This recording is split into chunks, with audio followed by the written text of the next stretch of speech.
Hi, in this video we're going to show you how to remove the crop marks when you open a new blank document in Microsoft Word.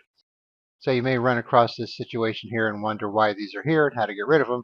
So one common reason these may show up is if you enable some type of Asian language support on your computer, then it seems to enable this feature for some reason. And then when you start typing, they stay there. But fortunately, if you go to print, so let's go to print preview here, you can see they don't show up on the print job, so that's a good thing. All right, so if you want to get rid of them, it's very simple to do.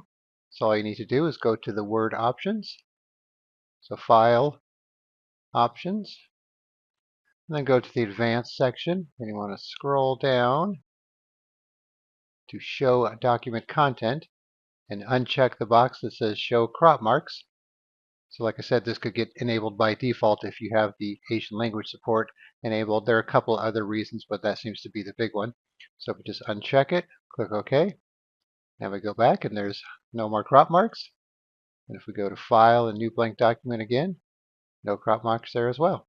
All right, so once again, File, Options, Advanced, scroll down to Show Document Content, and make sure Show Crop Marks is unchecked. And that's all you need to do. All right, thanks for watching, and be sure to subscribe.